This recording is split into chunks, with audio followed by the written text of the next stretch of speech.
Hello' বন্ধুসকল, আজি আমাৰ অন্য এটা ভিডিঅ'লৈ আপোনালোকক স্বাগতম জনাইছোঁ।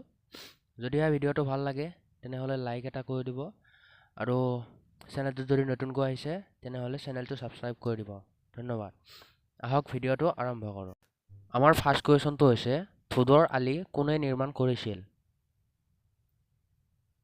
ইয়াৰ শুদ্ধ উত্তৰটো হৈছে অপশ্যন এ গদাধৰ সিংহ।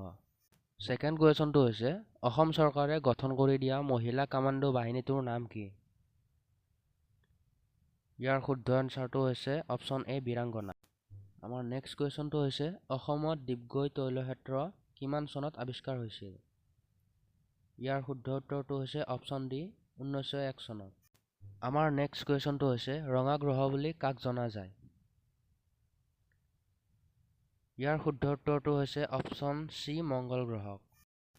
আমাৰ নেক্সট কুৱেশ্যনটো হৈছে ছাইনা নেহৱাল জড়িত হৈ থকা খেলবিধ কি? ইয়াৰ শুদ্ধ উত্তৰটো হৈছে অপশ্যন চি বেডমিণ্টন। আমাৰ নেক্সট কুৱেশ্যনটো হৈছে ভাৰতৰ সৰ্ববৃহৎ ৰাজ্য কোনখন? ইয়াৰ শুদ্ধ উত্তৰটো হৈছে অপশ্যন ডি ৰাজস্থান। আমাৰ নেক্সট কুৱেশ্যনটো হৈছে তলৰ কোনখন ঠাইত কপাৰ পোৱা নাযায়? ইয়াৰ শুদ্ধ উত্তৰটো হৈছে অপশ্যন ডি ৰাজস্থানৰ জুনজুন আৰু আলৱৰ জিলাত। আমাৰ নেক্সট কুৱেশ্যনটো হৈছে ভাৰতত সৰ্বমুঠ কিমানটা ৰাষ্ট্ৰীয় পথ আছে? ইয়াৰ শুদ্ধ উত্তৰটো হৈছে অপশ্যন এ 599টা। আমাৰ নেক্সট কুৱেশ্যনটো হৈছে ভাৰতত আটাইতকৈ সৰু ৰাজ্য কোনখন? ইয়াৰ শুদ্ধ উত্তৰটো হৈছে অপশ্যন বি গোৱা। আমাৰ নেক্সট কুৱেশ্যনটো হৈছে ইয়াণ্ডাবু সন্ধি কেতিয়া স্বাক্ষৰিত হৈছিল? ইয়াৰ শুদ্ধ উত্তৰটো হৈছে অপশ্যন বি 1826 চনত। আমাৰ নেক্সট কুৱেশ্যনটো হৈছে এছিয়াৰ সৰ্ববৃহৎ বস্তি অঞ্চল ধৰাৱী ক'ত অৱস্থিত?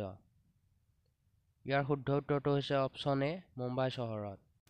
বন্ধু বান্ধৱীসকল, আজিৰ ভিডিঅ'টোত এইখিনিয়ে আছিল। যদি ভিডিঅ'টো চাই ভাল পালে তেনেহ'লে লাইক কমেণ্ট শ্বেয়াৰ কৰিবলৈ নাপাহৰিব আৰু যদিহে এনেকুৱা ধৰণৰ ভিডিঅ'বোৰ চাই থাকিবলৈ ইচ্ছা কৰে তেনেহ'লে আমাৰ এই চেনেলটো ছাবস্ক্ৰাইব কৰি দিব। ধন্যবাদ।